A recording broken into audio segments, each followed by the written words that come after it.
yang harus dilalui oleh seseorang ketika dia mati nanti. Ya. Jadi matinya itu sejenak.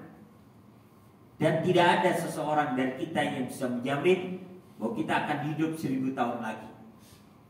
Seorang penyair dari Mesir yang bernama Syekh Ahmad Shauqi Bik, beliau pernah menyatakan dalam syairnya, tazawwad minat taqwa fa innaka la tadri idza janna al-lailu hal ta'ishu ila al-fajr wa kam min fata amsa wa asbaha dhahikan wa qad nusijat akfanuhu wa huwa la yadri wa kam min sigharin yurtaja tula umrihim wa qad udkhilat ajsaduhum dhulmatal quburi wa kam min arusin zayyanuha li zawjiha wa qad kubidat arwahuha lailatal qadari wa kam min sahihin mata bi ghairi illatin wa kam min saqimin asyatulan minad dahri. Seorang penyair Ahmad Shauqi Bik menyatakan, tazawwad minat taqwa, berbekalah kalian dengan bekal takwa. Fa innaka la tadri idza janna al-lailu hal ta'ishu ila al-fajr. Karena setiap kita tidak pernah tahu apabila malam telah gelap gulita, apakah dia bisa menjamin akan melihat mentari esok pagi. Wa kam min fata amsa wa asbaha dhahikan wa qad nusijat aqfanuhu wa huwa la yadri. Berapa banyak dari para pemuda yang tertawa terbahak-bahak pada pagi hari dan sore harinya, sementara ia tidak tahu kain kafannya telah selesai ditenun. Wa kam min sigharin yurtaja tula umrihim. Berapa banyak dari para bocah yang diharapkan hidup 1000 tahun lagi, namun dengan sangat terpaksa jasadnya harus dibenamkan ke dalam kubur yang gelap gulita. Wa kam min arusin zayyanuha li zawjiha wa qad kubidat arwahuha lailatal qadari. Berapa banyak dari para pengantin yang mereka dihias untuk mempelainya, namun dengan sangat terpaksa nyawanya harus dicabut pada malam itu juga, pada malam pertama. Wa kam min sahihin mata bi ghairi illatin. Berapa banyak orang yang sehat mati tanpa sebab yang pasti. Wa kam min saqimin asyatulan minad dahri. Dan berapa banyak orang yang sakit tapi dia masih bisa hidup untuk beberapa tahun lagi.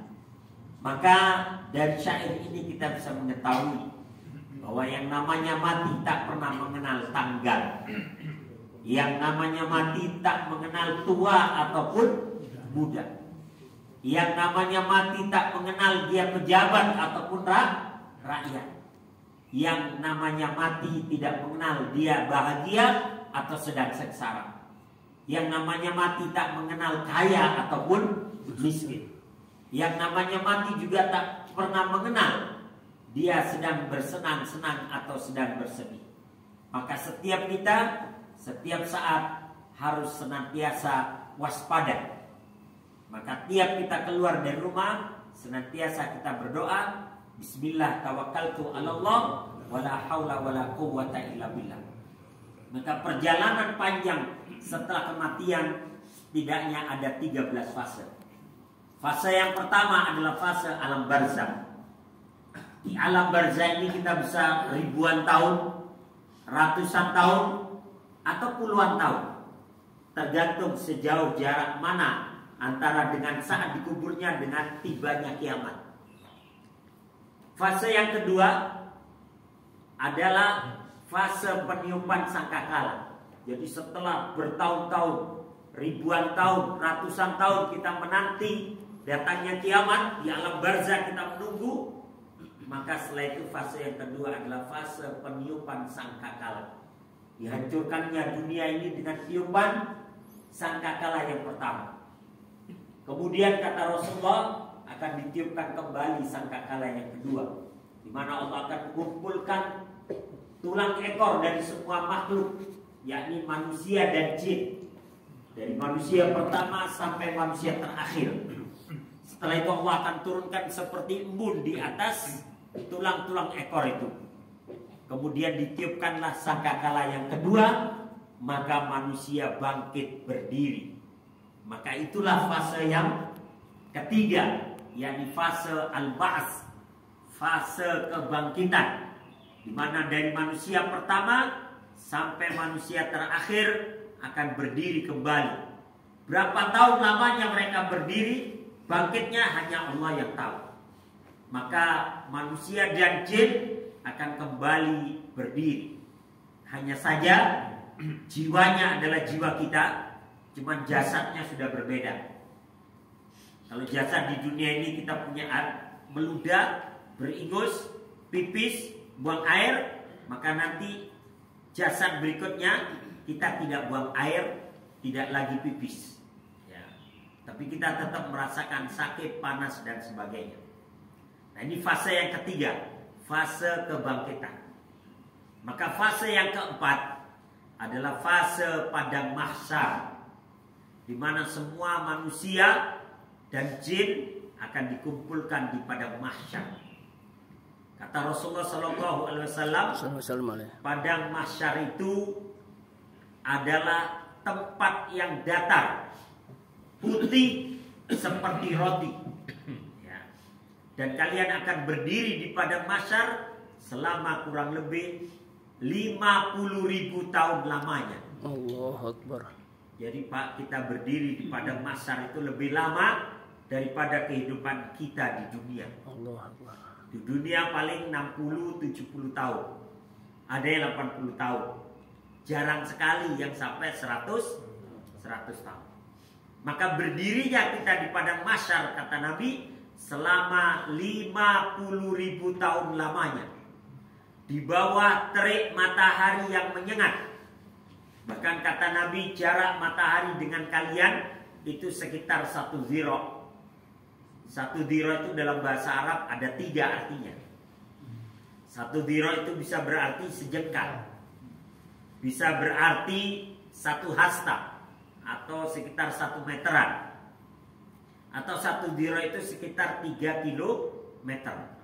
Makna yang mana yang diinginkan oleh Nabi, tidak satu sahabat pun yang berani menerjemahkan. Yang jelas mataharinya sangat dekat. Maka selama berdiri 50.000 tahun lamanya itu, seseorang akan mengalami berbagai ujian. Pertama panas sehingga dia akan berkeringat. Maka di padang mahsyar inilah, selama kita berdiri 50.000 tahun lamanya, kita masuk pada fase yang kelima, fase syafaat. Dan kita masih berdiri di padang mahsyar. Fase syafaat ini di mana seseorang merasa kepanasan, butuh perlindungan, sehingga mereka menginginkan mendapatkan pertolongan. Maka dalam hadis yang panjang dalam kitab Riyadhus Shalihin, jilid kedua, bab cerita, bab kisah-kisah, di situ ada hadis yang panjang bahwa ketika panas di padang mahsyar nanti, orang-orang berbondong-bondong mendatangi Adam alaihissalam. Mereka meminta Adam agar memohon kepada Allah agar memberikan perlindungan kepada mereka yang kepanasan. Maka Adam berkata, jangan minta tolong saya, karena saya pernah melakukan kesalahan, saya memakan buah yang dilarang oleh Allah SWT. Coba kau mintalah pertolongan kepada Rasul pertama, yaitu Nuh. Jadi Nabi pertama adalah Adam, Rasul pertama adalah Nuh. Maka mereka datang kepada Nabi Nuh. Kemudian Nabi Nuh pun berkata, jangan minta tolong saya, karena saya pernah mendoakan umat saya agar ditenggelamkan oleh Allah Subhanahu wa taala. Coba kau minta tolong kepada Ibrahim. Ibrahim itu Abul Anbiya. Ibrahim itu bapaknya para nabi. Karena putra Ibrahim, baik Ismail atau Ishak, banyak keturunannya yang jadi nabi. Maka mereka datang kepada Ibrahim. Kemudian Nabi Ibrahim berkata, jangan minta tolong saya, Karena saya pernah melakukan bohong selama hidup saya, selama 3 kali saya berbohong. Jadi Nabi Ibrahim itu selama hidupnya ratusan tahun Nabi Ibrahim. Selama hidup ratusan tahun 3 kali berbohong. Nabi Ibrahim sampai hafal tuh karena cuma 3 kali. Kalau kita kan nggak hafal. Banyak. Nabi Ibrahim itu hafal itu. Kata Nabi Ibrahim, kebohongan saya yang pertama adalah ketika saya berbohong kepada ayah saya. Ketika ayah saya mengajak saya menyembah berhala, saya katakan kepadanya, ini sakit. Saya lagi sakit. Dan ayah saya tahu saya berbohong. Maka semenjak itu dia tidak mengajak saya untuk menyembah berhala, agar saya tidak berbohong lagi. Ya. Yang kedua, kebohongan saya di hadapan Namrud. Karena Namrud itu suka mengambil istri orang. Jadi kalau sekarang ada orang suka ngambil istri orang, Namrud gitu Pak. Ya. Namrud di era modern. Ya. Namrud itu kalau lihat istri orang cantik, suaminya dibunuh, istrinya diambil. Ya. Maka ketika dia melihat istriku Sarah, maka Namrud mengatakan, ini istrimu ya? Saya katakan kepadanya, ini bukan istri saya. Ini adik perempuan saya. Tapi dia sudah dilamar oleh raja yang lain. Takut itu Namrud ya. Daripada perang gara-gara perempuan, mending cari yang lain. Ya. Itu kebohongan saya yang kedua.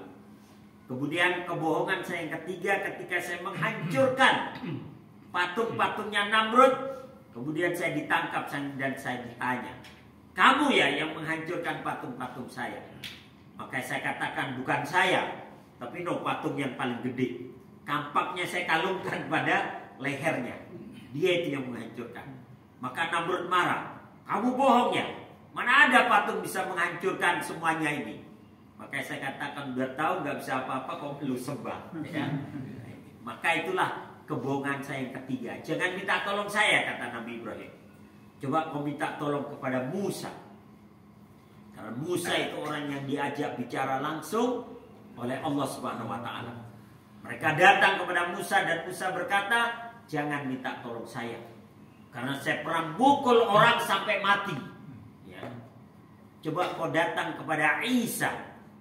Maka Isa pun berkata, jangan minta tolong saya. Karena saya pun pernah bersalah. Tapi dalam hadis itu disebutkan, Rasulullah tidak menyebutkan apa kesalahan Isa.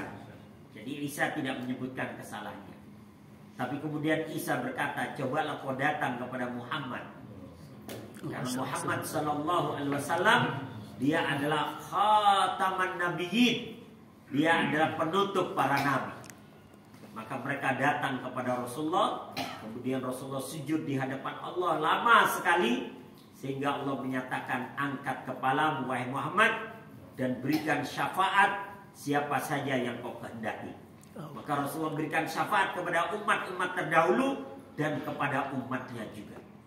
Nah, ini fase syafaat adalah fase yang kelima. Dan kita masih berdiri di padang mahsyar selama 50.000 tahun lamanya.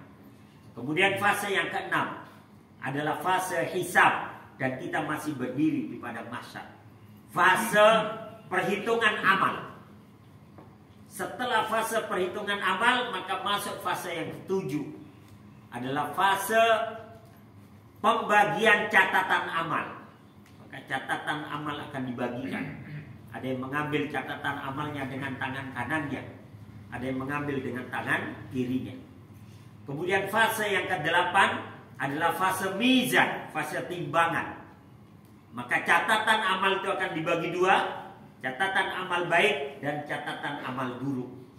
Maka yang satu diletakkan dalam satu timbangan, yang satu diletakkan dalam satu timbangan. Mana yang lebih berat, maka disitulah akan diputuskan dia akan ke surga atau ke neraka. Maka orang-orang kafir, orang-orang musyrik akan terhenti sampai di fase ke-8. Maka kemudian Allah akan mengiringnya ke neraka. Sedangkan orang-orang yang beriman, walaupun ada setitik keimanan di hatinya, walaupun dia fasik atau munafik, mereka masih mengikuti fase yang ke-9, yakni fase haudur Rasul, fase telaga Rasulullah SAW. Maka orang-orang yang beriman akan minum telaga itu dengan puas. Sementara orang-orang munafik dan orang-orang fasik, mereka tidak bisa meminumnya dengan kenyang. Kenapa? Karena perbuatan mereka di dunia. Setelah itu haus selama 50.000 tahun lamanya yang tadi berdiri di padang mahsyar, itu akan selesai dengan minum di telaga Rasulullah SAW. Kata Nabi, inna likulli nabiyyin haudun. Sesungguhnya setiap nabi itu mempunyai telaga. Dan aku menginginkan umat pula yang paling banyak minum di telagaku dibandingkan dengan umat-umat yang lain. Maka setelah fase telaga, fase ke-9, semuanya akan digiring orang-orang yang sudah masih mempunyai iman ini untuk melewati Siratal Mustaqim, jembatan yang lebih tipis. Setelah minum telaga ini, seseorang akan digiring menuju lorong yang gelap, yakni ujian keimanan. Yang ke-10 ini, ujian keimanan. Maka seseorang akan melewati satu lorong yang gelap yang tidak ada cahaya sedikit pun, kecuali cahaya yang muncul dari wajah, tangan, dan kaki kita. Karena air wudhu yang pernah kita lakukan itu. Maka orang-orang yang beriman cahayanya memancar sampai dia keluar dari lorong kegelapan itu. Sementara orang-orang munafik dan orang-orang fasik, cahaya mereka padam di tengah jalan. Sehingga mereka mengatakan, unduruna naktabis min nurikum. Wahai orang-orang yang beriman, memandanglah kepada kami agar kami bisa nebeng dari cahaya kalian. Qilarji'u wara'akum faltamisu nura. Tapi dikatakan kepada mereka, kembalilah kalian ke belakang, carilah cahaya kalian sendiri. Maka orang-orang munafik padam cahayanya, ya, sehingga mereka terbentur, terjatuh dan sebagainya. Selamat datang Ustaz. Masya Allah, barakallahu fikum. Kita lanjutkan sedikit. Setelah selamat dari lorong kegelapan ini, maka fase yang ke-11 adalah fase Siratal Mustaqim, melewati jembatan yang ada di atas neraka jahanam, dan jembatan itu lebih tipis daripada rambut yang dibelah. Maka melewatilah orang-orang tersebut. Kata Nabi, sesungguhnya sirat itu lebih tipis daripada rambut yang dibelah dan lebih tajam daripada pedang. Di kanan kirinya ada besi-besi pemukul yang jalan ke kanan dan ke kiri. Ada besi-besi pengait yang jalan dari ke kanan dan ke kiri. Dan ada pohon-pohon berduri yang kalau kita tertusuk maka membengkak dan panas. Tapi jangan bayangin benteng Takeshi, Pak ya. Benteng Takeshi mah tebel itu apa jembatannya ya. Ini setipis rambut yang dibelah. Dan dia berada di ujung neraka jahanam sampai ke ujungnya. Maka setelah itu, setelah melewati itu semua, barulah kita diletakkan masuk fase yang ke-12, diletakkan dalam sebuah jembatan yang luas dan panjang, dan jembatan itu disebut Qantara. Nah, di jembatan Qantara inilah orang-orang yang sudah selamat dari sirat tadi dikumpulkan. Nah, di Qantara inilah banyak orang-orang yang bangkrut. Pada beberapa bulan yang lalu disampaikan sama Ustaz ya, Ustaz Lukman ya, sudah disampaikan itu. Ya. Di Qantara inilah banyak orang-orang yang bangkrut. Ya. Maka orang-orang yang tadinya sudah selamat ada yang nuntut, ya Allah, dulu dia memukul saya dan dia tidak pernah minta maaf sampai dia mati. Saya minta keadilan. Maka Allah mengatakan, apa mau? Saya minta 1/4 dari amalnya. Maka amalnya diberikan. Ya Allah, dulu dia pernah membunuh saya di KM 50. Hati-hati. Tuntut. Dan tidak pernah ada keadilan di dunia. Saya minta, maka diambillah 1/4 dari amalnya. Ya Allah, dulu dia pernah menghina saya, semua banyak. Ya Allah, dia pernah mematok tanah saya dan sebagainya. Maka begitu amalnya habis, masih ada yang nuntut. Kata Allah, amalnya habis, berarti dosa saya timpakan kepada dia. Maka dosanya ditimpakan kepada dia. Dia yang tadinya sudah selamat dari sirat, diseret kembali, dimasukkan ke dalam neraka jahanam. Padahal dia sudah selamat tadi. Inilah orang-orang yang bangkrut. Memang kata para ulama, dia tidak kekal di neraka. Dia nanti akan diangkat kembali oleh Allah, tapi nunggu gosok dulu. Maka kalau ada urusan di dunia dengan orang lain, mudah-mudahan Allah selesaikan di dunia, sehingga di kontoro tidak ada urusan lagi. Maka setelah fase kontoro, fase ke-12 ini, barulah seseorang akan dimasukkan ke dalam surga, fase yang ke-13. Ketika Imam Ahmad ditanya, ya Imam, mata roha, wahai Imam Ahmad, kapan waktunya istirahat? Beliau menyatakan, ar-rohatu inda awwali qadamin tadauha fil jannah. Istirahat yang sebenarnya adalah ketika engkau meletakkan satu tapak kakimu di lantainya surga. Maka itulah istirahat yang sebenarnya. Seseorang yang sudah melangkahkan kakinya di lantai surga, dia tidak bakal mundur lagi. Tidak bakal mundur lagi, dia akan terus maju berada dalam surga. Gak ada cerita udah masuk surga suruh keluar lagi ke neraka, gak ada. Kecuali dia mau merokok, nyari apinya ke sana, ya. Oke, nggak usah nyari rokok nanti, ya. Maka hati-hati. Inilah perjalanan hidup setelah kematian yang semoga Allah memudahkan kita nanti ketika di padang mahsyar. Itu aja yang dapat saya sampaikan.